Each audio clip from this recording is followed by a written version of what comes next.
It was Halloween night, 2021, in a small town in southern Indiana called Deerfield. The streets were filled with kids in costumes, the kind of night that smelled like wet leaves, candle wax, and cold air. Porch lights flickered, the sound of laughter carried through the neighborhood, and for a few hours the whole town seemed alive. I had just moved there that summer, renting a small one-bedroom house near the edge of town.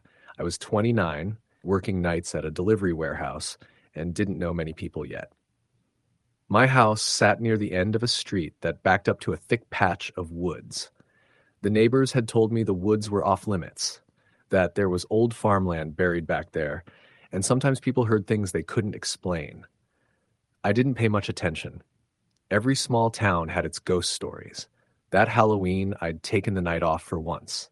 I bought a few bags of candy and planned to hand them out while watching horror movies. Around 7, I started getting trick-or-treaters. Princesses, superheroes, ghosts, even a kid dressed as Michael Myers. They came in waves for about an hour, and I was actually enjoying myself. By 9, things had slowed down. I'd turned down the movie volume and was cleaning up when I noticed movement near my front window.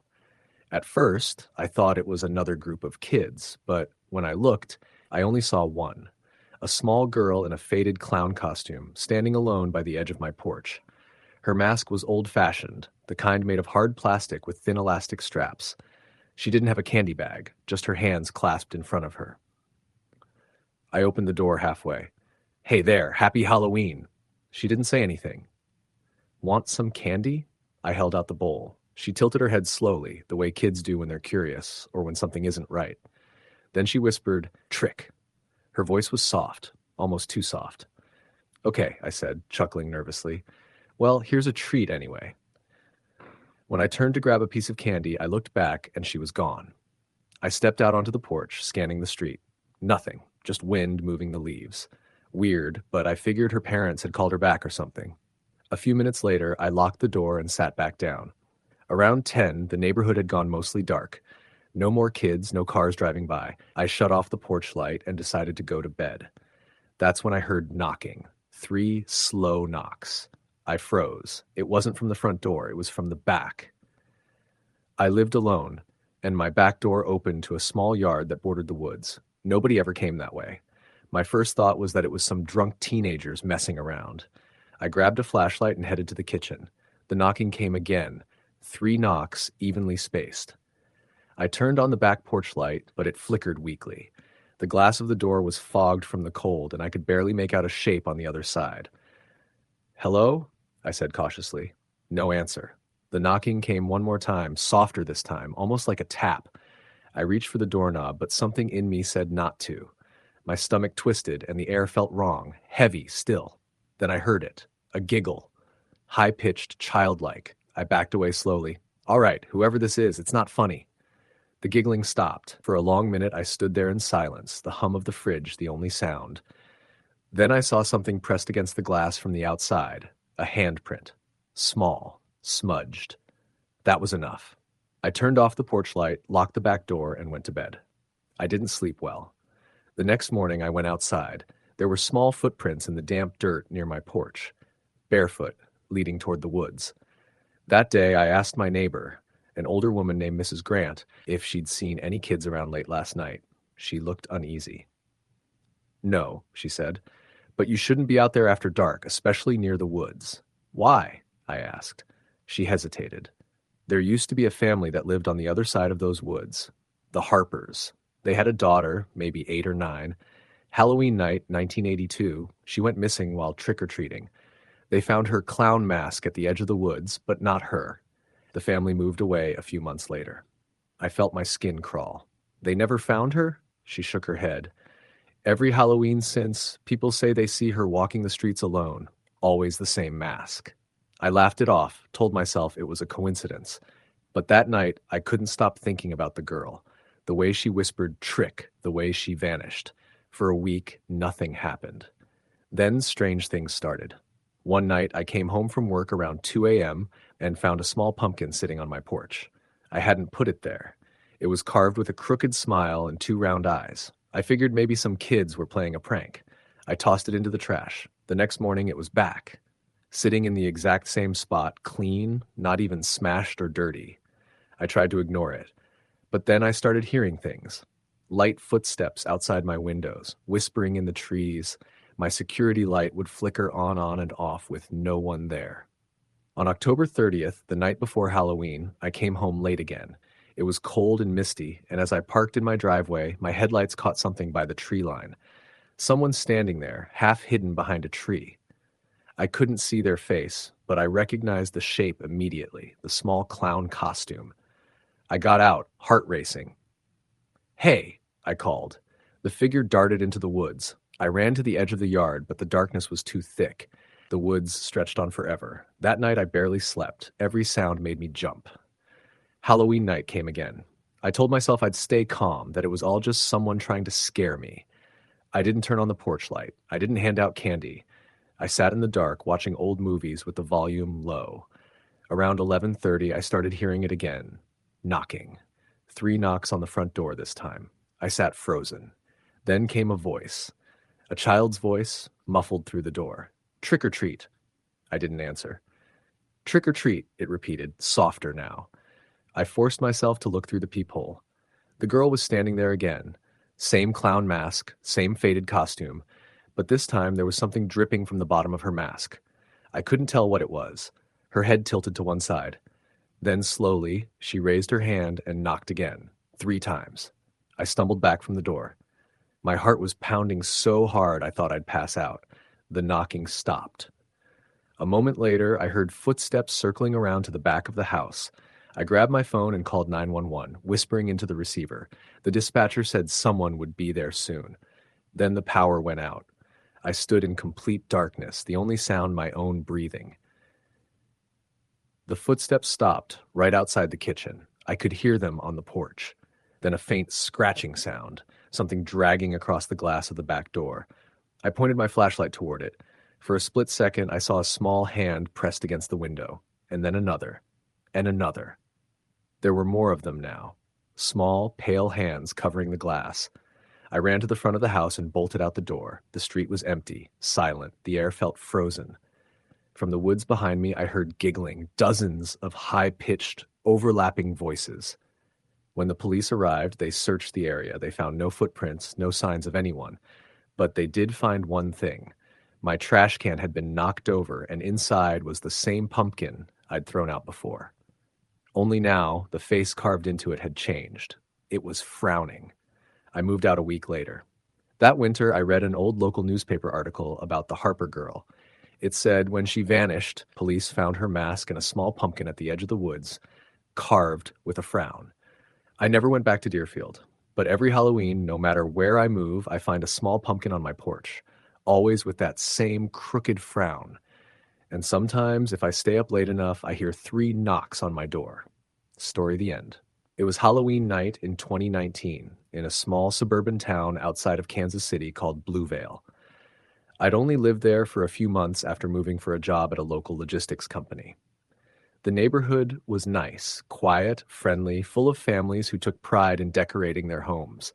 Every Halloween, people went all out. Fake cobwebs across porches, animatronic witches, carved pumpkins glowing in rows. It had the kind of cozy Midwest charm that made you feel like nothing bad could ever really happen there. That year, my friend Tyler and his wife Jessica invited me to a Halloween get-together at their house a few blocks away. It wasn't anything big, just some neighbors, drinks, and handing out candy. I didn't have much planned, and since I didn't know many people yet, I decided to go. I got home from work around 6:30, threw on my costume, a half-hearted vampire outfit, and walked over around 7. The air was crisp and cool, and the street was alive with kids running up and down in costumes, their laughter echoing between houses. It was one of those perfect small-town Halloween scenes. Porch lights flickered with orange bulbs, and the smell of burning firewood drifted through the neighborhood. Tyler and Jessica's house was easy to spot. They had fake gravestones across the yard and a fog machine rolling mist over the grass. The porch was lined with jack-o'-lanterns that flickered like little flames. Inside, people were chatting over bowls of candy and glasses of wine, music humming softly in the background. It was around 8:30 when the trick-or-treaters started slowing down. By then, everyone at the party was either out on the porch or in the living room watching old horror movies. I was standing outside with Tyler, handing out candy to the last few kids. That's when I saw her. She couldn't have been more than 10, dressed in an old-fashioned white dress that looked handmade. Her face was pale. Not makeup pale, but drained pale. Her hair hung loose and stringy, and she carried a small wicker basket instead of a plastic pumpkin. She didn't say, "Trick or treat." She just stood there at the bottom of the porch steps, staring up at us with this blank expression. "Hey there," Tyler said, trying to sound cheerful. "Nice costume. You look like a little ghost." No answer. She just looked at him, then at me. Her eyes were the strangest part, gray, almost colorless, and way too still. "Here you go," I said awkwardly, dropping a few pieces of candy into her basket. She nodded once, then turned and walked away without a word. Tyler laughed it off. "Creepy kid, right?" Parents probably told her to stay in character. But I watched her go. She didn't join the other groups of kids walking along the street. She just walked straight ahead, alone, into the dim stretch of road where the streetlights started to thin out. Something about it bothered me, but I didn't say anything. About half an hour later, we moved back inside. People were talking, laughing, sipping drinks. Jessica was showing off her pumpkin carving, and the conversation shifted to local ghost stories, like it always does on Halloween. That's when one of the older neighbors, Mrs. Harlan, spoke up. She was probably in her 70s, gray hair pulled back, her costume just a witch hat over her cardigan. "You know," she said, "there's a story around here about a little girl who went missing on Halloween. That was, I don't know, 40, maybe 50 years ago." A few people leaned in, curious. "She lived on the other side of the creek. Back then, that stretch wasn't developed yet, just woods and farmland. She went out trick-or-treating one night and never came back. They searched everywhere, but they never found her. Her name was Emily, or Emma, I think. Something like that." Tyler laughed uneasily. "You sure you're not just trying to freak us out, Mrs. Harlan?" She shook her head. "I remember it. My parents didn't let me go out that year after it happened. They said the police found her basket in the woods near the creek. The candy was still inside." The room went quiet for a moment. Then someone changed the subject, and the laughter came back. But I couldn't stop thinking about the girl I'd just seen. White dress, wicker basket, no parents. Around 10:10, the party started winding down. I said my goodbyes and started walking home. The street had gone quieter now, just the rustle of leaves and the occasional distant shout from some lingering teenagers.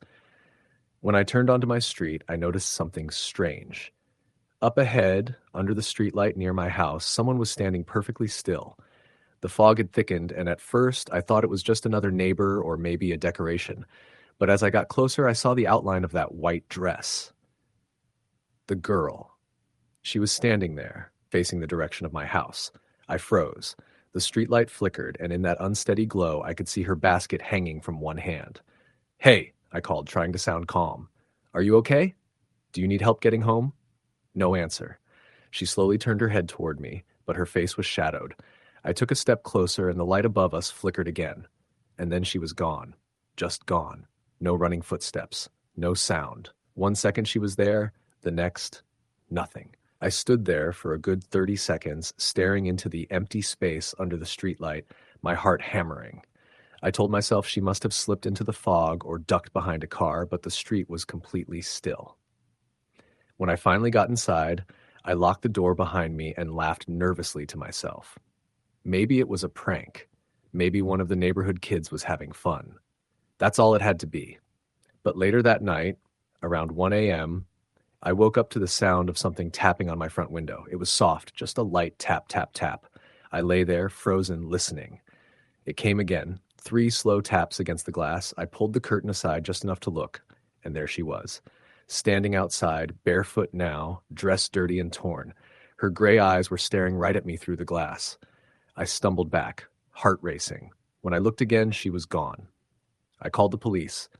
They came, checked around, didn't find anything. Said it was probably some kid playing a prank. One of them even laughed about it. But the next morning, I found small, wet footprints on my porch.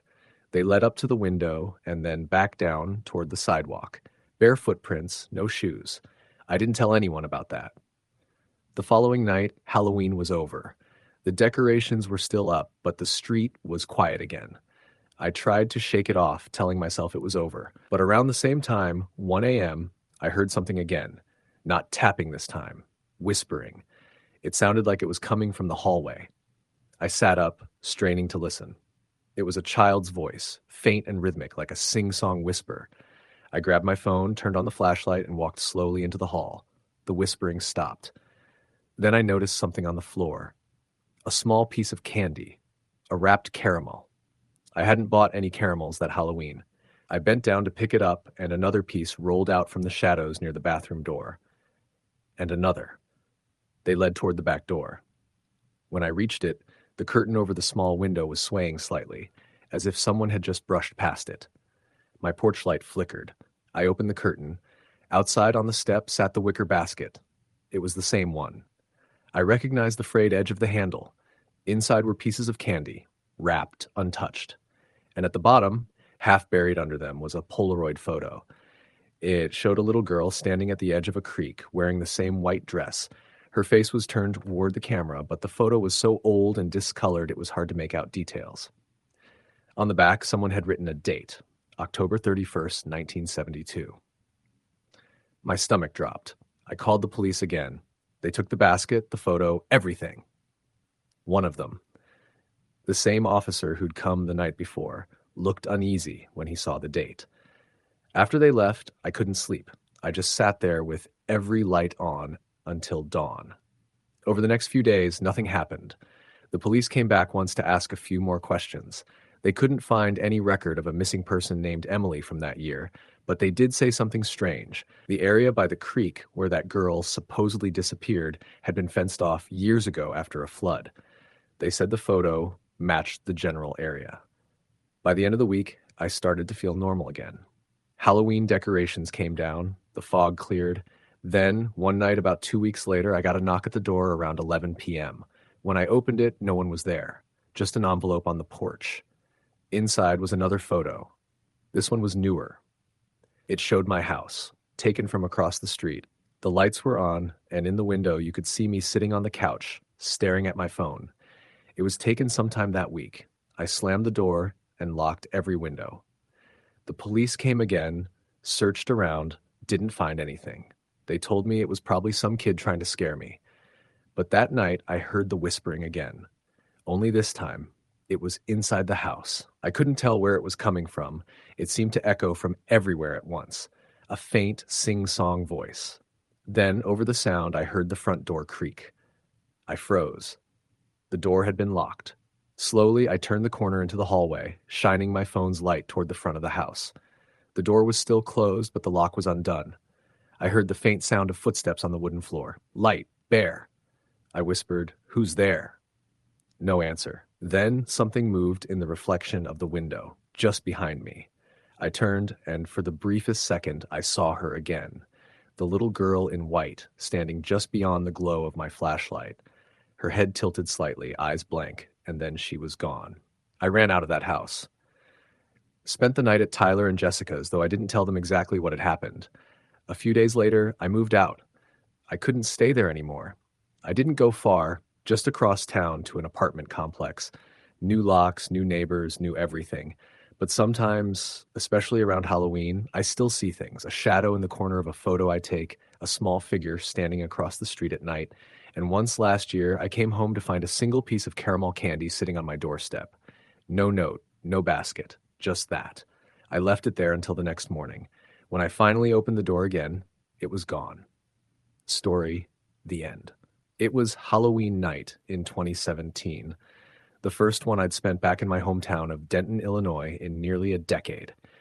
I'd moved away after college, swearing I'd never come back, but life has a way of looping around.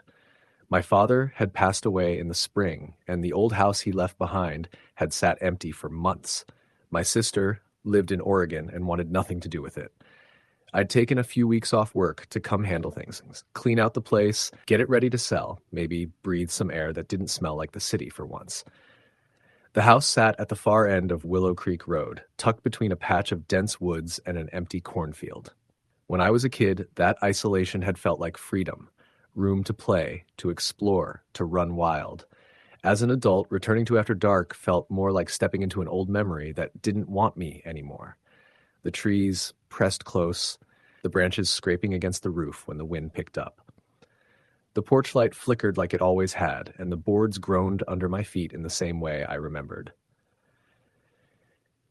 It had been quiet all week, mostly just me sorting through boxes of my dad's old things. He'd been a collector of everything: old radios, clocks, photos, letters from people I'd never met.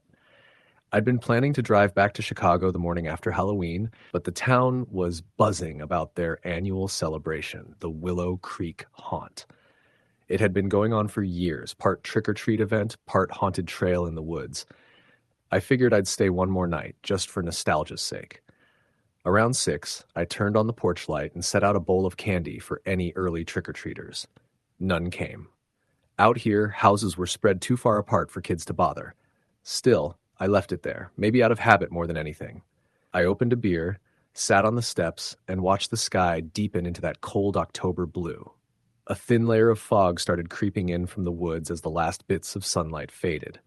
It was around 7 when I first noticed someone walking down the road. At first, I thought it was a kid, maybe 12 or 13, wearing what looked like a scarecrow costume. The figure had on baggy overalls, a flannel shirt, and a burlap sack mask tied with twine around the neck. I remember thinking how old-fashioned it looked, almost handmade, like something out of a 1950s photo. The kid walked slowly, head tilted just a little to one side. When he reached the edge of the driveway, he stopped. Didn't say anything, didn't move closer, just stared. I got up, trying to be friendly. "Hey there, you want some candy?" I called out. The figure tilted its head the other way. The porch light flickered again, nest thin, and for a split second I thought I saw something dark around the eye holes of the mask. Not fabric, but like black, wet holes. Then the light steadied and the kid turned away, walking back down the road toward the woods. I figured maybe it was just part of the haunt, someone from the event taking a wrong turn. I didn't think much of it until about 30 minutes later when I saw the same figure again. This time, it was standing at the edge of the cornfield across the street. Just standing there, barely visible through the fog. My phone camera was terrible in the dark, so I didn't bother trying to take a picture, but I couldn't shake the feeling that it was watching me. At around 8:30, the street had gone completely quiet. The town's little parade had probably ended by then. I'd gone inside to start packing a few last boxes when I heard the front door creak. My first thought was wind, but the sound that followed wasn't wind. It was the unmistakable shuffle of footsteps on the porch. Slow, deliberate. I froze, listening. Another creak. Then a faint thud, like someone setting something heavy down on the wood. I grabbed the flashlight from the counter and eased the curtain aside. There was no one there. But the candy bowl I'd left out earlier was gone. In its place was a small burlap pouch, tied with twine. I opened the door, the cold air cutting through me, and crouched down to pick it up. Inside were 3 small, perfectly clean teeth. Human teeth. I dropped it instantly, heart pounding. I backed up into the house, locking the door. I checked the back door, too, and then the windows. Everything was locked. I told myself it was probably some sick Halloween prank. Maybe local teens, maybe part of that stupid haunt thing in the woods. But when I went back to the window, the fog had thickened, and through it, standing halfway between the cornfield and the tree line, was the scarecrow figure again. Same flannel shirt, same mask, still facing the house. That night, I didn't sleep. I sat in the living room with the lights on, the TV muted, trying to tell myself it wasn't a big deal. Around 2 in the morning, I started hearing a faint tapping. Not loud, soft, rhythmic, almost gentle. It took me a few minutes to realize it was coming from upstairs, from my old bedroom window. I crept up the stairs, every step louder than I remembered. The tapping stopped. I turned on the hall light and slowly opened the door. The room was just as I'd left it as a teenager. Faded posters, a cracked desk, the window facing the front yard. Nothing seemed out of place. I was about to shut the door when something moved outside, right by the glass. I caught a glimpse. A sliver of burlap, the gleam of a button eye. I bolted back downstairs, calling the police. The dispatcher took my report but didn't sound particularly alarmed. It's Halloween night, she said. We've had a lot of prank calls. I tried to insist this wasn't a prank, that someone was actually on my property, but she promised to send a patrol car when one's available. It never came. At dawn, the fog lifted and the front yard looked normal again. The candy bowl was still gone, but the burlap pouch was lying open on the porch, empty this time. I went out to check for footprints, but the ground was too dry. The only thing I found was a bit of straw caught in the porch railing. I told myself I was done. I packed the car, ready to leave that afternoon. But curiosity, or maybe stupidity, got the better of me. Before I left, I decided to take one last walk down the road toward the woods to see where that figure had gone. The trees were bare now, their leaves matted underfoot, the air heavy with the smell of damp earth. I followed the narrow path that led into the woods behind the cornfield, one I hadn't walked since high school. About 50 yards in, I came across a small clearing. There were remnants of old wooden posts, part of the fence that used to mark the property line years ago. And in the center of the clearing was something that stopped me cold, a crude scarecrow figure, tied to one of the posts with rusted wire. The burlap sack was weathered and torn, but it was unmistakably the same mask. Straw spilled from the sleeves, and a few pieces of rotted clothing clung to its frame. The smell of mold and rot hung in the air. I took a step closer and realized something was carved into the wooden post behind it, the initials HT, followed by the year 1978. When I got back to the house, I called my sister. She told me she remembered Dad mentioning a story from when he was a kid about a farmhand named Henry Tate, who had worked on the property next door in the late 70s. According to local gossip, he'd gone missing one Halloween after being accused of something awful, trying to lure neighborhood kids into the woods. No one ever found his body, but after that year, people started finding their scarecrows ripped down or mutilated every Halloween. Dad had once said he thought Henry's ghost was behind it, but he'd been drunk when he said it, so we'd laughed it off. I didn't laugh anymore. That night, I tried to distract myself by cleaning out the attic. There were boxes of old Halloween decorations, yellowed from age. I found one labeled Dad 1982. Inside were newspaper clippings about the disappearance of Henry Tate and one old Polaroid. It showed a group of kids standing in front of a scarecrow almost identical to the one I'd just seen in the woods. Behind them, faint in the distance, was a figure standing at the tree line. The photo was blurry, but I could swear it was wearing the same burlap mask. Around 9, the power went out. The whole house went dark. I grabbed my flashlight, checked the breaker. Nothing tripped. It was dead quiet except for the faint rustle of leaves outside. Then came the tapping again, this time from the back door. 3 slow taps, a pause, then 2 more. I crept toward it, heart hammering. Through the small glass window in the door, I saw the outline of a hand. Pale, rough, like burlap stretched over wood. The fingers were wrong, too stiff, too long. I stumbled back as the handle rattled, then stopped. The next morning I found something pressed against the glass from the outside. Another burlap pouch, this one smeared with dark stains. I didn't open it. I drove straight to the nearest motel in town and checked in, shaking the whole way. At the front desk, the clerk, a woman in her 50s, noticed how pale I looked. When I told her what had happened, she went quiet. Then she said, "You shouldn't have gone near those woods last night. Folks around here know better." She told me the story again, in more detail, about how after Henry Tate vanished, people started reporting seeing him every Halloween, sometimes as a shadow, sometimes as a scarecrow that moved on its own. A few years later, 2 kids had disappeared near the same clearing I'd found. Their teeth had been found days later in small burlap bags hanging from the trees. I wanted to leave town right then, but something in me, fear or morbid fascination, made me go back one last time that afternoon just to grab a few things from the house before I handed it over to the realtor. It was daylight. I figured I'd be fine. When I got there, the front door was wide open. I hadn't left it that way. The air inside was freezing, though the thermostat read 70. I called out, but there was no answer. The sound of my own footsteps echoed too loudly. I walked through the living room, into the kitchen, and stopped dead. There, sitting on the counter, was the candy bowl I'd set out on Halloween. It was full again. But instead of candy, it was filled with teeth. Dozens of them, all different sizes. I ran. I didn't look back, didn't grab a thing. I drove straight to the next county and stayed with a friend for the night. When I went back 2 days later with the realtor, everything was normal. The door was closed, the bowl was gone. No sign of anything. He thought I was crazy when I told him what I'd seen, but I didn't care. I signed the papers, sold the house as is, and never set foot on Willow Creek Road again. That was 8 years ago. I live in Arizona now. But every Halloween, without fail, I get a small package in the mail. No return address. Always wrapped in brown paper tied with twine. The first time it was a piece of straw. The second, a button. Last year it was another burlap pouch. I didn't open that one either. This year, a week before Halloween, I started getting calls from an unknown number. When I finally picked up, there was only silence on the other end. Silence, and then faintly, like slow, rhythmic tapping. 3 taps, pause, 2 taps. I hung up and unplugged the phone, trying to tell myself it was just some cruel prank. But that night, I found straw scattered on my porch. I don't live anywhere near a cornfield. Now it's October 31st again.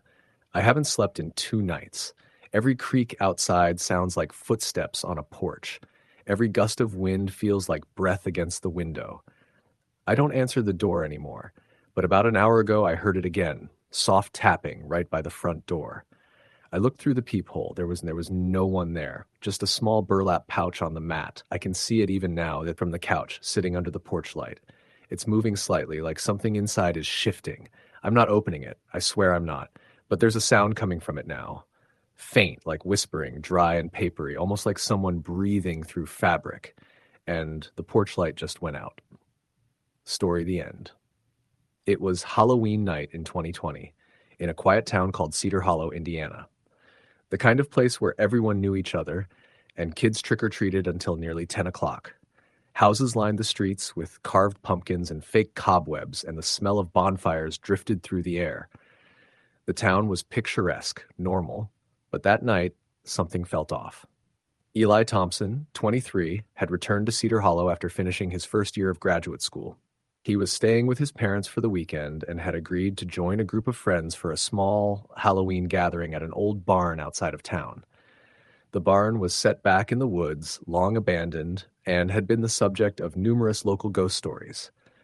Most said the place had been used for illegal parties decades ago, and some claimed that people had disappeared there, never to be seen again. Eli didn't believe in ghosts. He considered himself practical, logical. But the fog had already begun rolling in as they drove down the dirt road, thick and clinging to the headlights like a living thing. His friend Marcus laughed nervously. "Man, it's creepy out here." "Perfect Halloween vibe," Marcus said, gripping the steering wheel. "I don't know why we're even doing this," Eli said, his voice tight. "This place looks like it's about to collapse."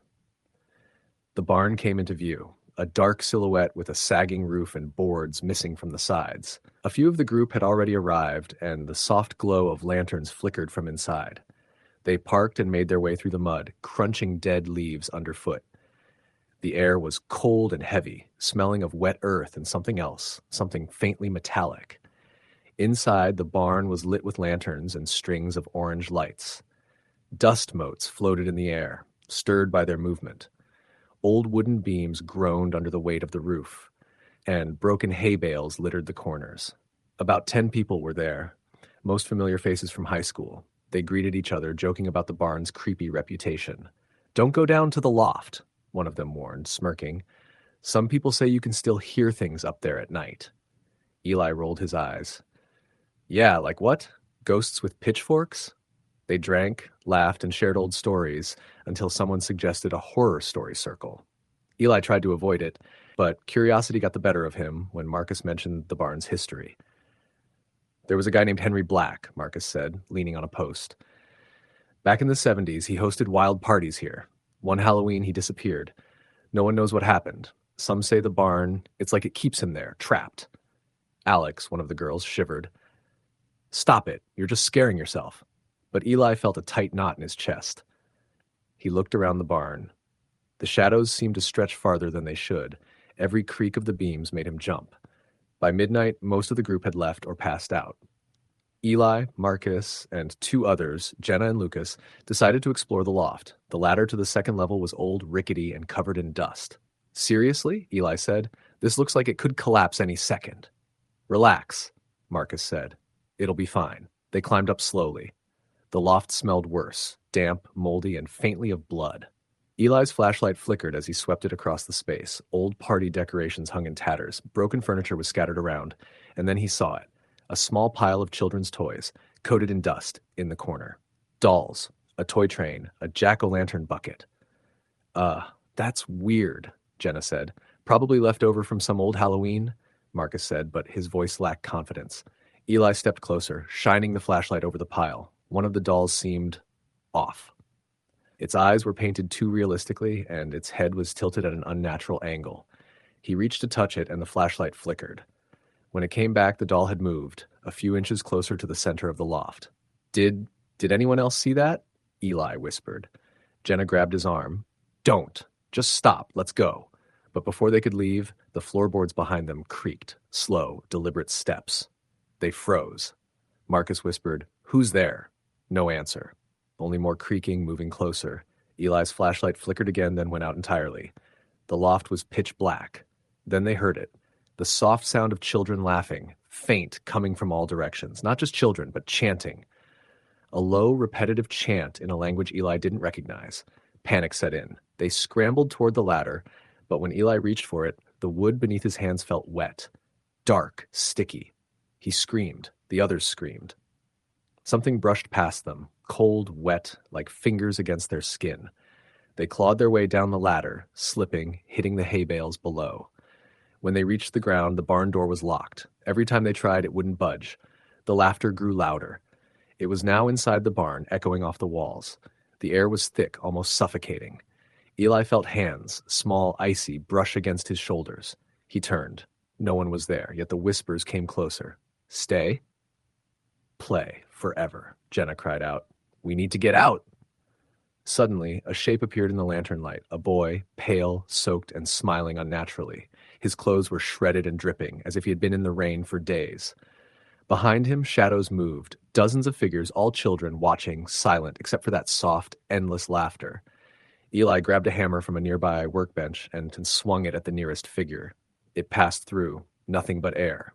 The laughter grew louder, more menacing, and the boy stepped forward, his eyes, black hollows, locked onto Eli. Something inside Eli screamed. He backed up, running blindly, and tripped over a hay bale. When he looked up, the loft ladder was gone.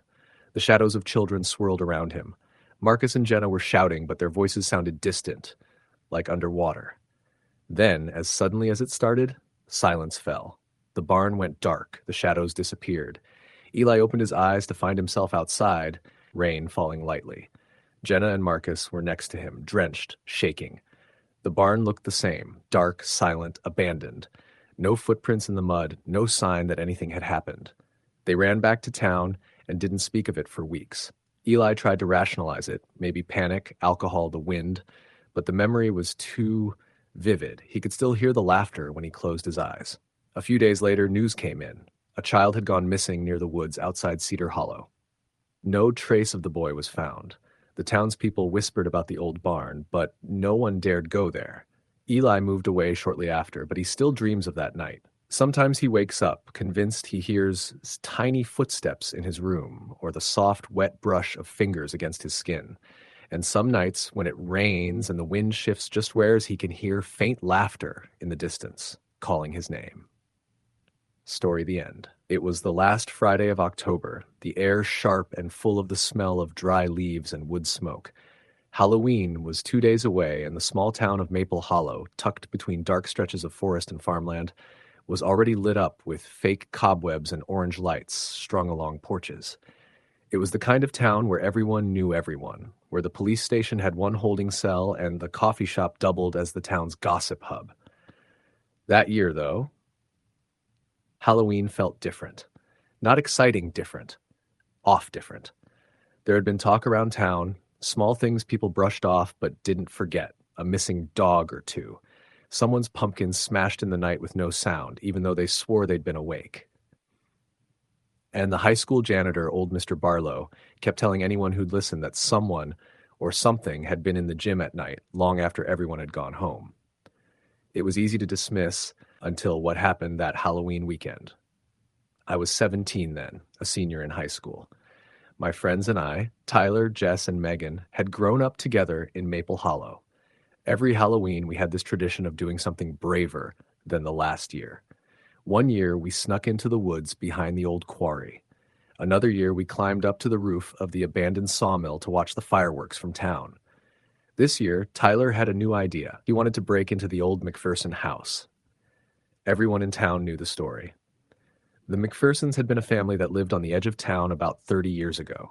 The father, a quiet mechanic named Russell, his wife, and their 2 kids. No one ever really figured out what happened. One October night, the family just disappeared.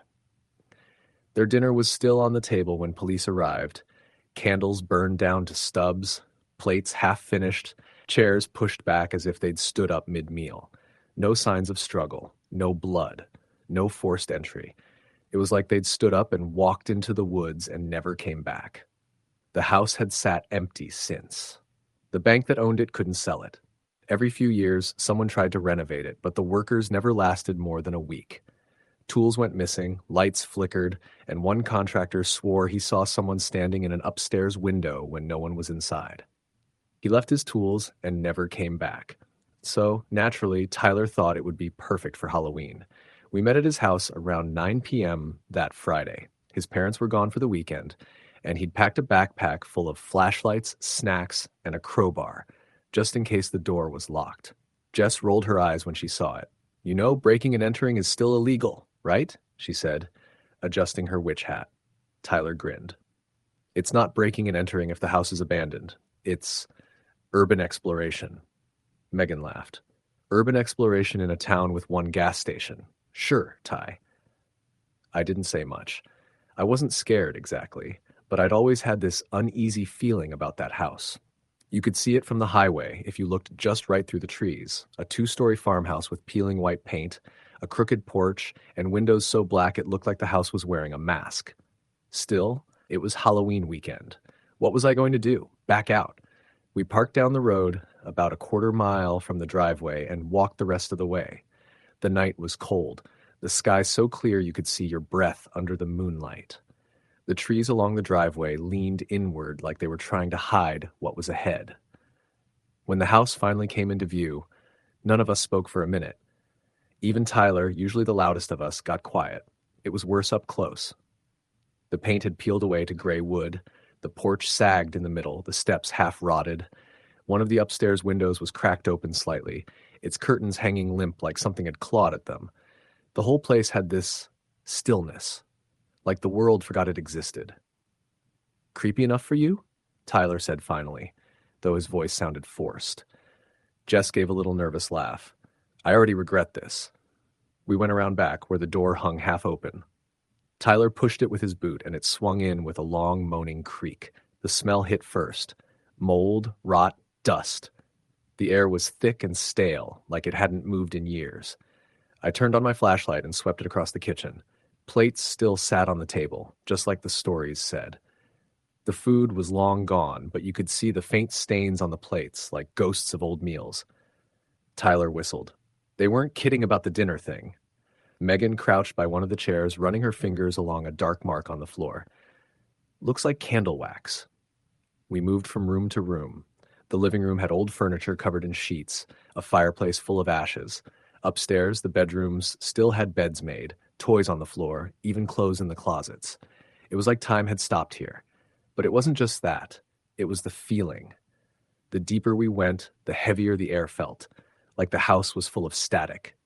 My flashlight flickered once, and I heard Jess gasp behind me. "Did anyone else see that?" she whispered. Tyler waved it off. "Old wiring. Chill." But the power had been cut decades ago. We explored for about an hour, laughing nervously, calling out to the ghosts and daring each other to go into the basement. Finally, Tyler decided he was going to do it. "Come on," he said, pulling the door open. "We've come this far." The basement stairs were steep and narrow, and the smell of damp wood hit us as soon as the door opened. My flashlight beam barely cut through the darkness. Tyler went first, Megan behind him, then me and Jess last. At the bottom, the air was colder. My breath came out in little clouds. There were shelves along the walls with old jars and rusted tools. A furnace sat in the corner, black and cold. Then Jess said softly, "Do you hear that?" We froze. At first, I thought it was the wind, but it wasn't. It was humming. Low, rhythmic, almost like a woman's voice, far away. Tyler whispered, "It's coming from over there." He pointed his flashlight toward a door on the far side of the basement. It was small, metal, half-rusted shut. "I think that's a coal chute," I said. "No," Megan said quietly. "It's not. Look." There were scratches all over the door. Not random ones, deep, desperate ones, like fingernails. Tyler stepped forward and tugged on the handle. It groaned but didn't budge. He grinned. "Guess we'll have to." The humming stopped. All at once, every flashlight flickered off. We were swallowed by blackness so thick it felt solid. Jess screamed. I felt someone grab my arm, Megan, and we both stumbled back. I could hear Tyler swearing, hitting his flashlight. Then, faintly, I heard it again. The humming. Only this time, it was closer, right behind us. When the lights finally came back, all at once, there was no one there but us. The door was wide open. The space behind it wasn't a coal chute. It was a small room, barely big enough for one person to stand in. And inside it, on the dirt floor, was a single chair. A rope hung from the ceiling beam above it. No one said a word for a long time. Then Tyler, trying to sound casual, said, "Probably a storage thing. Maybe they—" The rope swayed. Just a little, like something had brushed past it. That broke the spell. Jess bolted up the stairs, and we followed. Tyler stayed back a second too long, staring at the rope like he wanted to figure it out. When he finally came up, his face was pale. We didn't talk much on the way back to the car. Nobody made jokes. The whole walk, I felt like someone was walking behind us, just out of sight. When we got to the car, Jess was shaking. "You guys, I heard someone down there. I swear I did. Breathing, right behind me." Tyler rubbed his arms. "You're just worked up." But even he didn't sound convinced. We agreed not to tell anyone. We said we'd forget about it, that it was just an old house. But I couldn't. That night, when I tried to sleep, I kept hearing that humming. I thought it was in my head, until my phone buzzed at 3:17 a.m. It was from Megan. "Are you awake?" I texted back. "Yeah." "What's up?" She replied, "There's someone outside my window." My stomach dropped. I called her, but she didn't answer. I got dressed and grabbed my keys. Her house was only 10 minutes away. I sped the whole way there. When I pulled up, the street was empty. No one outside. I ran to her front door and pounded on it. Her mom opened it, bleary-eyed and confused. "Megan?" she said. "She's asleep. Why?" I froze. Her mom went upstairs and came back down a minute later, annoyed. "She's fine." "What's going on?" I didn't have an answer. The next morning, Megan texted me saying she hadn't sent anything. She even showed me her phone, no record of the message. 2 nights later, Halloween night, we decided to go back. It was Tyler's idea again. "We need to prove it's just our heads," he said. "Otherwise, we'll freak ourselves out forever." I didn't want to. Neither did Jess. But Megan agreed to go, and that was enough to convince the rest of us. We got there just after 11 p.m. The moon was full, the woods deathly quiet. We parked in the same spot, but this time the front door of the house was open. No one had left it that way. Tyler went first again, crowbar in hand. I followed, flashlight trembling in my hand. Everything looked the same, except the chairs around the kitchen table had been moved. Not knocked over, not random. Moved. They were all pushed up close to the table again, like the family had just sat down to dinner. Jess whispered, "Guys, I don't like this." We went upstairs this time. The kids' room looked different too. The toys had been arranged. The little stuffed bear that had been lying in the corner now sat neatly on the bed. Megan's voice shook. "Did anyone else hear that?" A floorboard creaked downstairs. We froze. Then another one. Slow, deliberate steps. Someone was walking below us. Tyler held up his crowbar. "It's probably some squatter." But when we looked down the stairs, there was no light, just blackness. Then the humming started again. Closer this time. I saw movement in the hallway, just a flicker, like a shadow turning the corner. Tyler called out, "Who's there?" No answer. We backed toward the stairs, and the air grew colder with every step. My breath came out in little white puffs. The house felt alive, like it was breathing around us. Then something slammed, hard. The front door. We ran. When we hit the main floor, the lights from our flashlights began to strobe again. I caught glimpses. Shapes, movement in the corners of my eyes, a figure standing by the kitchen table, then gone. We didn't stop to look. We tore out through the back door and didn't stop running until we reached the car. Jess was sobbing, Megan shaking so hard she could barely hold her phone. Tyler just stared out the window, silent. None of us spoke again that night. The next morning, news broke that someone had burned down the McPherson house. Fire department said it started in the basement. No one admitted to it, but I knew it wasn't random. I knew Tyler had gone back. We found out 2 days later. He was found on the side of the road, his car pulled over halfway between town and the ruins. He was sitting in the driver's seat, eyes open, engine off. The coroner said heart failure. 17 years old. Nil. At the funeral, Megan couldn't stop crying. Jess wouldn't talk to anyone. I couldn't stop thinking about the humming. After Tyler's death, things got worse. Jess started seeing things in her house, faces in mirrors, shadows moving past her door. One night, she woke up with handprints on her neck. She moved away that winter. Megan stopped answering texts by January. Her mom said she'd been having episodes, hearing things, talking to someone who wasn't there. They sent her to stay with an aunt in Oregon. That left me. Sometimes, late at night, I still hear it, that same humming. Faint at first, then louder. Once, I followed it to my window.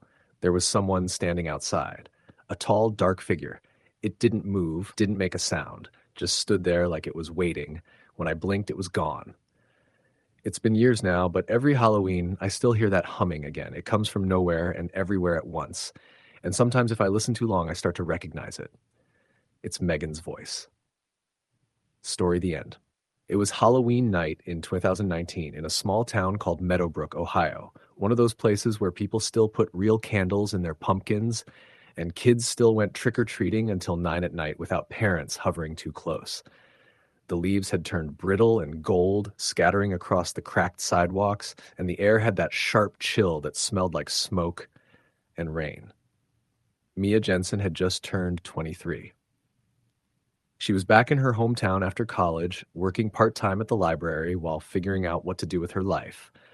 Most of her old friends had moved away or started families, but that Halloween, she found herself tagging along with her childhood friend, Natalie, and Natalie's boyfriend, Ryan.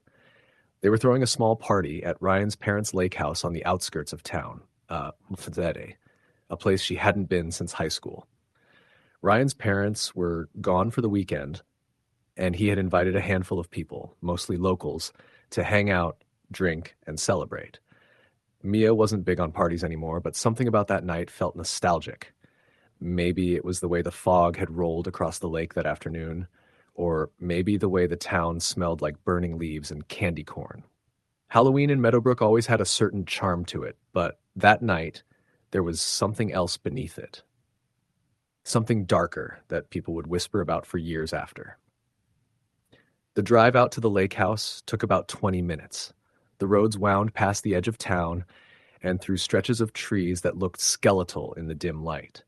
The fog was thicker near the water, swirling in patches that made it hard to see more than a few yards ahead. Mia's old Honda creaked as she turned down the narrow gravel road that led to the lake. When she pulled up, a few cars were already parked out front. Lights glowed from the big windows of the A-frame cabin, reflecting off the still surface of the lake. Music thumped faintly inside, some old rock playlist that mixed Halloween classics with whatever Ryan liked. As she stepped out of her car, she saw movement near the dock. Someone in a long coat standing still, looking out across the lake. She squinted, thinking maybe it was one of Ryan's friends having a smoke. But before she could call out, the person turned and walked away into the fog. Inside, the warmth hit her instantly. The smell of beer, cheap pizza, and pumpkin candles. Natalie waved from the couch, dressed as a witch with a glittery hat. Ryan was by the kitchen, already halfway through a beer, wearing a flannel shirt with fake blood smeared across his cheek. "Mia," Natalie shouted. "You made it! We were just saying you wouldn't show." Mia smiled and dropped her bag by the door. "You know I can't resist a Halloween party." There were about 10 people there, mostly familiar faces from high school. She recognized Jake Peters, who used to sit behind her in math class, Leah Turner, who had dated half the football team, and a few others she hadn't seen in years. They played drinking games, told stories about their high school days, and joked about how Meadowbrook never changed. Outside, the wind picked up, making the trees creak and groan. By 10 o'clock, the rain had started, light at first, then steadier, pattering against the windows. Someone turned down the music, and Leah suggested they tell scary stories. "Come on," she said, curling up on the couch. "It's Halloween. We used to do this every year." Ryan laughed. "Yeah, but none of us are 12 anymore." "That's what makes it fun," Leah said. "You can't tell me this place doesn't have creepy vibes. Look outside. It's like a horror movie." Everyone looked. The fog had thickened until you couldn't even see the dock anymore. The rain had turned into a mist, drifting sideways across the glass. "I've got one," said Jake, leaning forward. "You guys ever hear about what happened out here, like 10 years ago?" Ryan rolled his eyes. "You mean the ghost story about the drowned kid?" "Everyone's heard that one." Jake grinned. "Yeah, but it's true. My uncle was one of the guys who searched the lake, said the sheriff's department never found the body." Natalie groaned. "Here we go." But Mia felt a chill run through her anyway. She'd heard bits of that story growing up. Something about a boy who disappeared one Halloween night near the old cabins. The rumor was that he'd been out trick-or-treating with friends and somehow ended up at the lake. Some said he'd been running from someone. Others said he fell in. Jake kept going. They said when they drained part of the lake in spring, they found his costume floating near the shore. A skeleton costume, all torn up, but no sign of him. People said if you go down to the dock after midnight, you can still hear splashing. Leah shivered dramatically. "That's so messed up." "Total bullshit," Ryan said, but his tone was uneasy. Natalie reached for another drink. "Okay, new rule. No ghost stories about the lake. I don't want nightmares." The conversation shifted, but Mia couldn't stop thinking about the boy in the skeleton costume. The story was familiar, too familiar. She remembered her mom warning her about the lake when she was a kid. "Don't go near it at night," she'd say. Some things out there never came back. Around midnight, most of the group was drunk. Music started up again, someone found glow sticks, and Ryan lit a bonfire outside despite the drizzle. The air smelled of wet leaves and smoke, and the fire crackled orange against the fog. Mia sat by it for a while, wrapped in a blanket, watching the reflection of the flames shimmer on the dark lake. It was beautiful in a way, but something about it made her skin crawl. The fog was shifting, moving like it had weight, like something was stirring inside it. She thought she saw shapes now and then, like figures walking just beyond visibility. She wasn't the only one who noticed. "Hey," Ryan said, glancing toward the water. "You see that?" Mia followed his gaze. For a second, she thought she saw someone standing at the edge of the dock again, tall, motionless, dressed in black. Then the fog rolled thicker, and the shape was gone. "Probably just one of us," Mia said, though her voice wavered. Ryan frowned. "No one went down there. Everyone's here." When they went back inside, the mood had shifted. Laughter felt forced, and people started gathering their things. By 1 a.m., only 4 of them were left: Mia, Natalie, Ryan, and Jake. The rain had stopped, but the fog remained heavy and still. Ryan killed the music, and the silence that followed was almost oppressive. Jake was staring out the big window that faced the lake. "I swear someone's out there," he muttered. Natalie laughed nervously. "Oh my God, Jake, stop. You're seriously creeping me out." But Mia felt it too. That sense that something unseen was standing just past the light, watching. Ryan grabbed a flashlight. "All right, I'm checking it out. Probably some kids messing around." Natalie grabbed his arm. "Don't. Just leave it." He pulled free. "It's fine. I'll be right back." Mia hesitated, then followed him. "I'll go with you." They stepped outside, the cold hitting them immediately. The flashlight beam cut through the fog, illuminating the path toward the dock. The ground squelched beneath their shoes. The lake was silent, perfectly still. Halfway down the path, Mia stopped. "Ryan," she whispered, "listen." There was a sound, faint but distinct, the soft rhythmic sloshing of water like someone wading slowly near the dock. Ryan raised the flashlight. "Hello? Who's out there?" No answer. He stepped closer, the beam sweeping across the dock. Boards creaked. Water lapped. For a second, Mia thought she saw something pale drift just below the surface, something shaped like a face. She gasped and grabbed Ryan's arm. "Let's go back." But when he turned the light toward her, the reflection hit something behind him. The shape of a person standing at the end of the dock. It was a boy, or something that looked like one. His costume was soaked and shredded, the mask cracked and hanging off his face. Water dripped from his fingers. His eyes, where they should have been, were dark hollows. Ryan froze. Holy shit.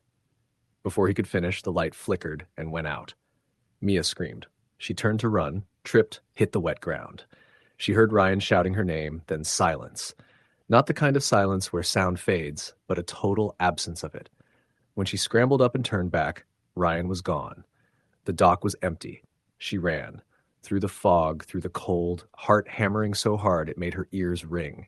She burst through the front door, drenched and shaking. Natalie stood up immediately. "Where's Ryan?" Mia couldn't speak. She just shook her head. Jake ran out the door, calling Ryan's name. Seconds later, his voice cut off mid-yell.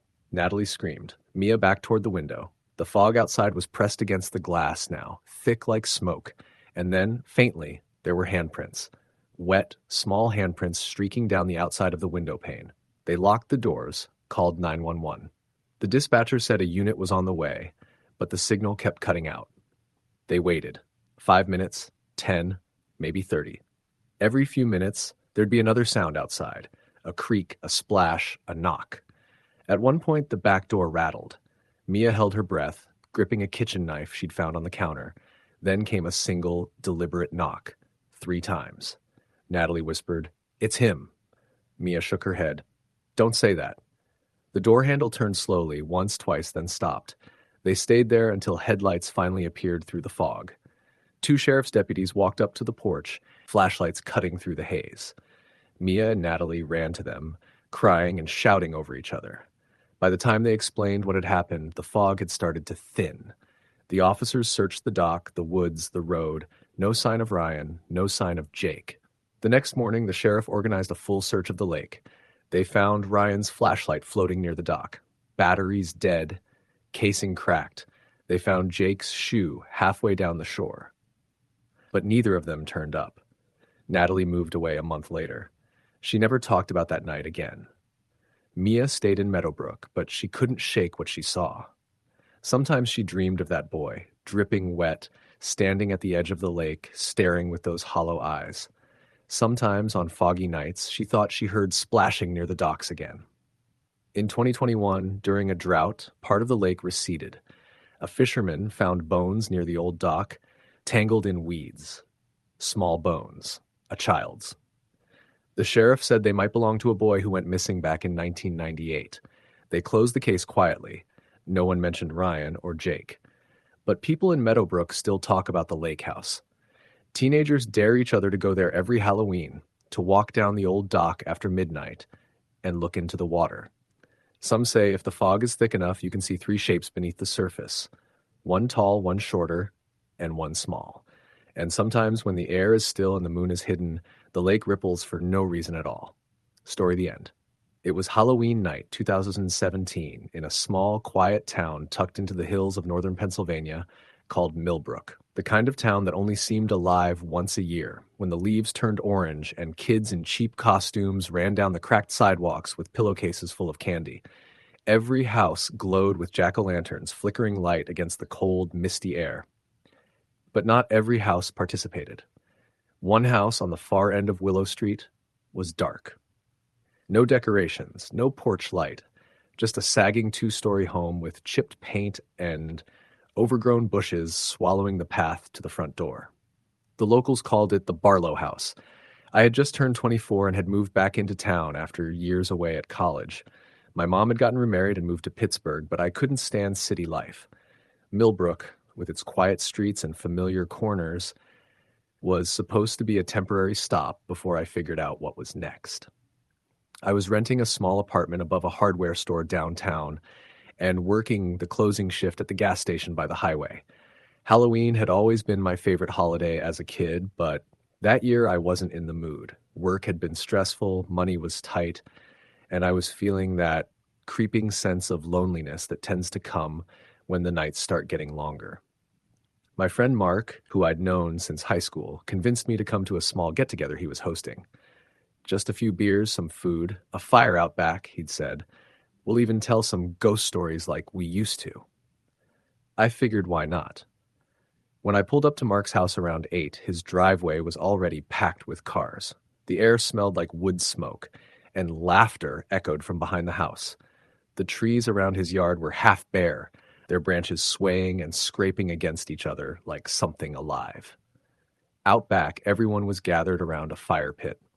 I recognized a few faces from high school: Emily and her boyfriend Nate, who were both dressed as vampires, and Kyle, who was wearing a werewolf mask that looked like it had been bought last minute from a drugstore. Mark handed me a beer. "You're late, man," he said. "We already roasted the first round of marshmallows." "Had to close the store," I replied, taking a seat near the fire. The flames crackled, sending sparks up into the dark sky. Someone had brought a Bluetooth speaker that played old Halloween songs in the background: Monster Mash, Thriller, the usual. It was cozy for a while. Then Mark grinned and said, "All right, it's story time. Who's got a good one this year?" Everyone went quiet. Nate started, telling some story about a car accident that supposedly happened out on the old highway. Kyle followed with a story about an abandoned barn near the quarry where kids dared each other to spend the night. But then Emily, who'd been quiet all night, said softly, "What about the Barlow house?" The fire popped, sending a small burst of embers into the air. Mark groaned. "Oh, come on. That old story again?" "No, seriously," Emily said, sitting forward. "You guys know they never tore it down, right? And someone saw lights there last week." "That's bullshit," Kyle said through a mouthful of beer. I frowned. "Wait, what's the story? I've heard people mention that house before." Mark looked at me like he couldn't believe I didn't know. "Dude, the Barlow house? The one on Willow? That's where those kids went missing back in the 90s. I shook my head. Emily leaned in. "It was Halloween night, 1997. 2 kids, Danny and Leah, went trick-or-treating and never came home. Last house they were seen at was the Barlow place. Nobody lived there at the time, supposedly. Police searched it, but they never found anything. Not the kids, not their costumes, nothing. Just a bowl of candy sitting by the door and a candle burning in one of the windows. I felt a chill run through me that wasn't from the night air. So they never found out who did it?" "Nope," she said. "The house has been empty ever since. People claim it's haunted. Every Halloween night, someone says they see lights inside or hear kids laughing from the porch. Total urban legend stuff." Kyle grinned. "We should go check it out." "Hell no," Emily said, shaking her head. Mark laughed. "You're not serious." "Why not?" Kyle said. "It's like, what, a 10-minute drive? Come on, let's see if the ghost kids want to hand out candy." It was stupid, reckless, and exactly the kind of thing we would have done as teenagers. But after a few more drinks, it didn't sound so bad. By the time it was past 10, 4 of us, me, Mark, Kyle, and Emily, were piling into Mark's old pickup truck, the tires crunching over fallen leaves. As we drove, the town grew quieter. The houses thinned out, replaced by patches of forest and open fields. Every once in a while, we'd see a pumpkin flickering on a porch or a stray kid running down the sidewalk with a bag of candy. Then even those disappeared. Willow Street was darker than I remembered. The trees leaned over the road, blocking out most of the moonlight. When we turned the corner, the Barlow house appeared out of the darkness like a shadow. It looked worse up close. The windows were dark, half of them broken. The porch sagged in the middle, and the front steps were warped from years of rain and frost. There was an old for sale sign in the yard, so faded you could barely read it. "Creepy as hell," Kyle said, whistling low. "Mark killed the engine." "All right." We look around for 5 minutes, take a picture, and go home. "Deal?" "Fine by me," Emily said. "But if anything jumps out at me, I'm punching someone." We got out of the truck. The air was colder here, heavy with that damp smell of rotting leaves and wet earth. I pulled out my phone flashlight and aimed it at the front porch. The boards looked soft, like they'd collapse under weight. "Isn't this trespassing?" I asked. Kyle smirked. "Only if we get caught." He stepped up onto the porch, and the wood creaked loudly. "See? No ghosts." "Stop it," Emily muttered. Mark followed, then me. I could feel the air shift as we got closer to the front door. It was colder, stiller, like the whole place was holding its breath. The door was slightly open, just a crack. "That's weird," Mark said. "Maybe someone's living here again," Emily whispered. Kyle pushed the door wider. It groaned on rusty hinges, My flashlight beam cut through the darkness, revealing a dusty hallway lined with peeling wallpaper. Cobwebs hung in the corners. A toppled lamp lay on the floor, its cord trailing like a dead snake. "Holy shit," Kyle said. "This place is trashed." We stepped inside. The smell hit me first: mold, old wood, and something faintly metallic, the kind of smell that sticks to the back of your throat. "Let's make it quick," Emily said, hugging herself. We moved through the front hall. To the left was a living room with an old couch and a coffee table. To the right, a narrow staircase led to the second floor. My light caught on something on the wall, faded photos in cracked frames. They were all of children, none older than 10. Each photo had been scratched across the faces with something sharp. "Jesus," I said under my breath. Mark joined me. "Okay, that's messed up." Kyle was already halfway up the stairs. "I'm gonna check the bedrooms." "Dude, no," Mark called, but Kyle just laughed.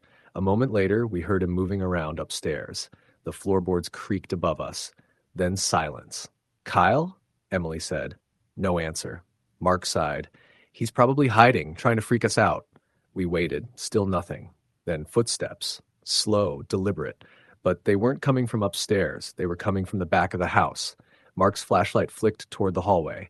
I turned mine too. There was a door slightly ajar at the far end, leading to what looked like a kitchen. The footsteps stopped just before reaching it. "Hello?" Mark called out. "Kyle?"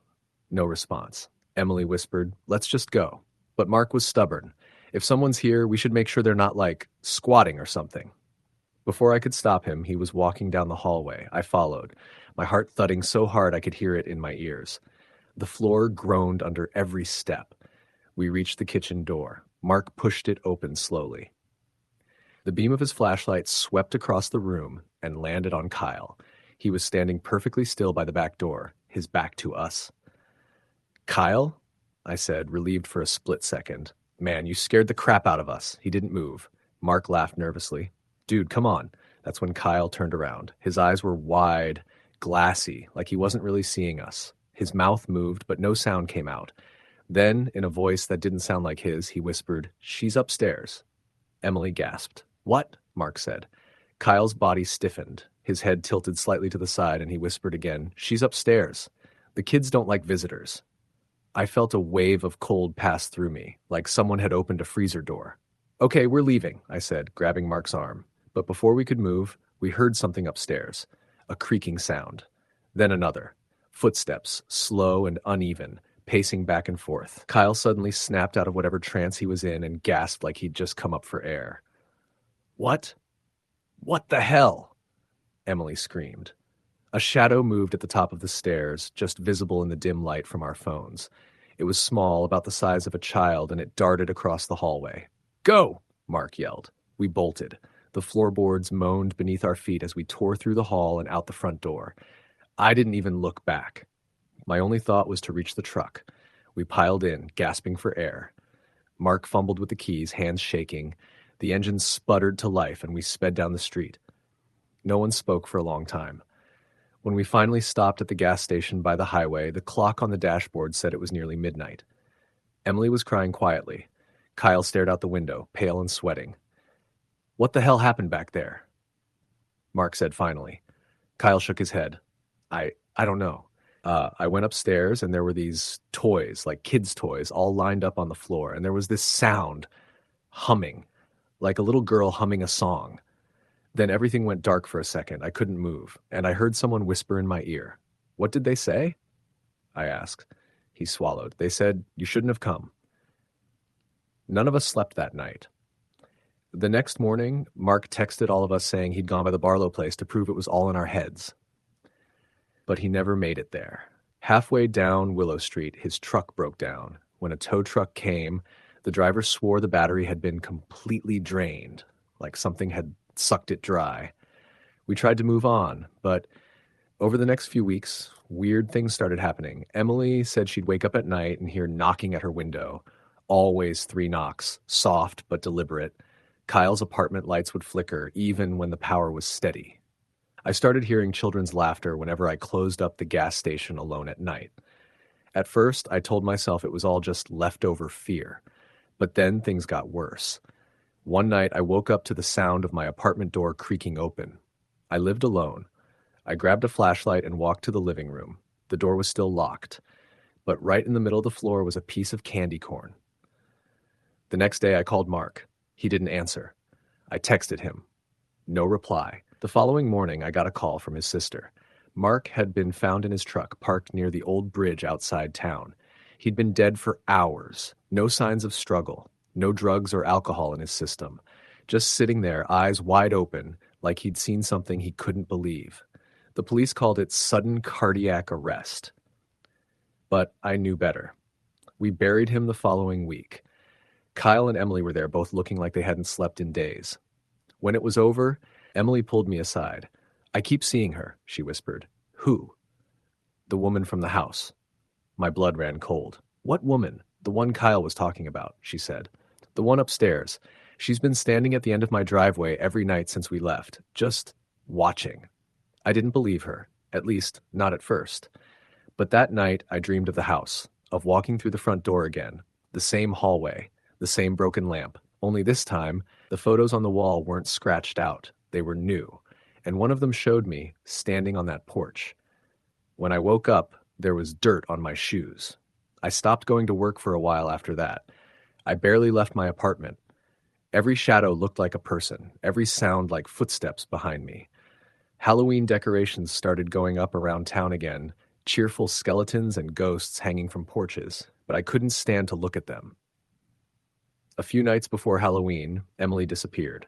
Her parents said she'd gone for a walk and never came back. They found her car by the edge of the woods, keys still inside. The police searched for days, but nothing turned up. Then Kyle called me. His voice was trembling. "I think I know where she is," he said. "Where?" He paused. "The Barlow house." I tried to talk him out of it, but he hung up. That night, I drove to Willow Street again. The house looked even darker than before. Kyle's car was parked out front and the driver's side door open. The porch light, one that had been dead for decades, was on. I forced myself to get out of my car. My legs felt like they didn't want to move. The air was still, no wind, no sound, not even crickets. I stepped onto the porch. The door was open just a few inches, swaying slightly, though there was no breeze. Inside, it smelled stronger than before, like earth and iron. My flashlight trembled in my hand as I moved through the hall. "Kyle?" I called. Nothing. Then I saw the photos on the wall again. They'd been replaced. Every frame now held a picture of one of us. Me, Mark, Emily, Kyle. The last frame was empty. A noise came from upstairs, a soft humming. I followed it, my breath coming in sharp bursts. The staircase creaked under my feet. At the top, I saw a door slightly open. The humming was louder now, a child's voice singing some old nursery rhyme, off-key and slow. I pushed the door open. The room was filled with old toys. Dolls, building blocks, a broken rocking horse. In the corner, facing the wall, sat a woman in a black dress. Her hair hung over her face. Her shoulders shook slightly, like she was laughing. "Kyle," I whispered. She turned around. Her face wasn't right. Her eyes were hollow, dark sockets that went on forever. Her mouth stretched too wide, revealing rows of small, childlike teeth. I stumbled backward, tripping over something. When I looked down, I saw Kyle's phone on the floor. The screen was still recording video. I grabbed it and ran. Down the stairs, out the door, through the yard. I didn't stop until I reached my car. When I finally dared to look back, the porch light flickered once and went out. I never saw Kyle again. The video on his phone was short, only a few seconds long. It showed him walking into that upstairs room. You could hear the humming. Then he gasped. The camera jolted, and the last frame showed a small hand reaching toward the lens. The police said there was no sign of him or Emily in the house. They didn't even believe I'd been there. They said the Barlow property had been fenced off months earlier due to safety concerns. But I know what I saw. I moved away from Millbrook the next week. I didn't tell anyone where I was going. I changed my number, deleted my social media, and never looked back. But every Halloween, without fail, I find something on my doorstep. A single piece of candy corn. And sometimes, late at night, I still hear that humming. Story the end. It was a cold, windy Halloween night in 2022 when everything in our small Midwestern town started to feel off. I remember it clearly because I was 28, working late shifts at a local grocery store, and living in a cheap rental house with my girlfriend Amanda. We'd moved into that place in late September, hoping to save up for something better by next summer. It was one of those old single-story homes built in the late 50s, fading yellow paint, creaking floors, and a basement that always smelled faintly of mildew, no matter how often I ran the dehumidifier. That Halloween was the first one in years I actually had the night off. Amanda had been excited for weeks, talking about handing out candy to trick-or-treaters and maybe walking down to the town square for the late-night bonfire. It wasn't a big town, maybe 4,000 people, but Halloween was always a big deal here. Kids came from nearby neighborhoods, parents decorated their porches with cobwebs and fake tombstones, and people left bowls of candy out if they weren't home. Around 6 that evening, Amanda lit a pumpkin-scented candle and put a horror movie on TV while we waited for the first kids to show up. I remember standing at the front window, looking out at the quiet street. There was a fog that night, thin but steady, and the streetlights glowed like halos in it. The trees along our road were bare except for a few dead leaves fluttering around. By 7, we'd had maybe 10 kids. Then things started to slow down. Amanda laughed, saying everyone must have gone to the festival by now.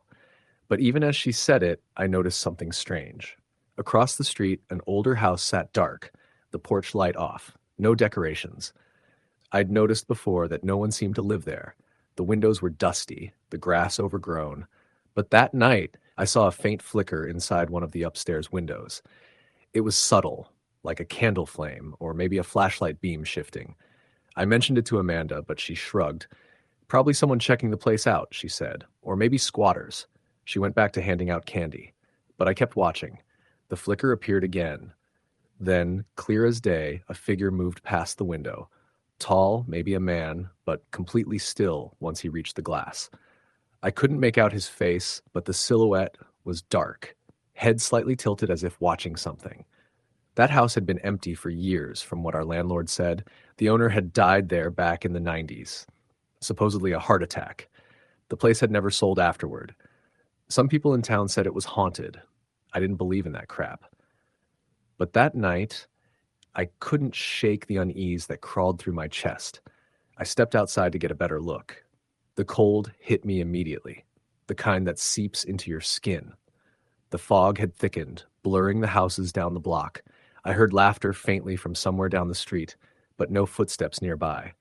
And that's when I saw it again. The upstairs window. The same shape.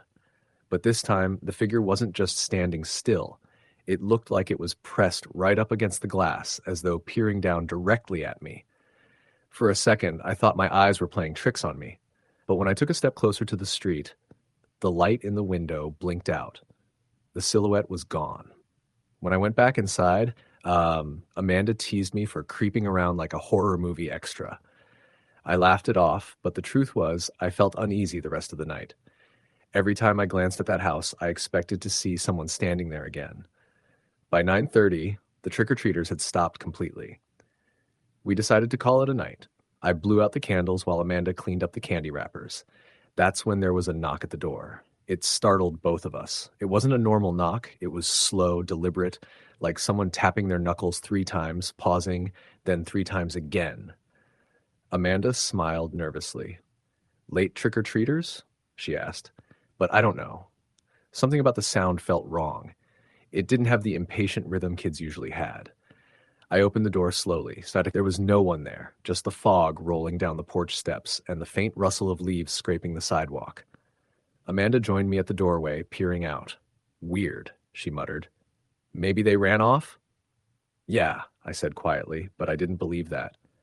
Then I noticed something. On the edge of our porch railing sat a small black paper bag. It hadn't been there earlier. No decorations, no writing on it. Just a plain black bag with a little twine tied around the top. Amanda picked it up, laughing nervously. "Ooh, mystery candy." "Don't open it," I said instinctively. She paused, raising an eyebrow. "What? You think it's poison or something?" I didn't know what to say. I just had this heavy, inexplicable dread. Amanda sighed and pulled the twine loose. Inside were 3 small candy corns and a folded piece of paper. She opened it and frowned. "What the hell?" In messy, uneven handwriting, it said, "We saw you watching." Amanda looked up at me. What does that mean?" I took the note, reading it again. The letters looked scrawled, like someone had written it in a hurry or with trembling hands. Then, beneath the main message, there were numbers. 1013. Probably some dumb kids messing around, I said, though my voice didn't sound convincing, even to me. Amanda tried to laugh it off, but I could tell it rattled her. She threw the note in the trash and locked the door. We stayed up watching a movie to distract ourselves, but around 10:15, there was another knock. This time, it was louder, sharper. Amanda froze. I muted the TV and stood up. "Don't," she whispered. But I went to the window beside the door and peeked through the curtain. There was someone standing at the edge of the porch. A man. He was tall, wearing what looked like a dark coat, and his face was obscured by some kind of old Halloween mask. Not plastic, more like those vintage papier-mâché masks you'd see in the 60s, cracked and faded. He wasn't moving, just standing there, head tilted slightly to the side. My heart was pounding so hard I could feel it in my throat. "Who is it?" Amanda whispered from behind me. I didn't answer. I didn't want to take my eyes off the figure. Then, without a word, he stepped backward into the fog and disappeared. I yanked the door open, stepping out onto the porch, looking left and right. Nothing. The street was empty. I stood there for a long moment before going back inside. Amanda locked the door again, double-checking it twice. We didn't sleep much that night. Around 3 a.m., I woke to the sound of something tapping against the bedroom window. Light, rhythmic tapping. Amanda was asleep beside me, so I tried to ignore it, telling myself it was just a branch in the wind. But it didn't stop. I turned my head slowly toward the window.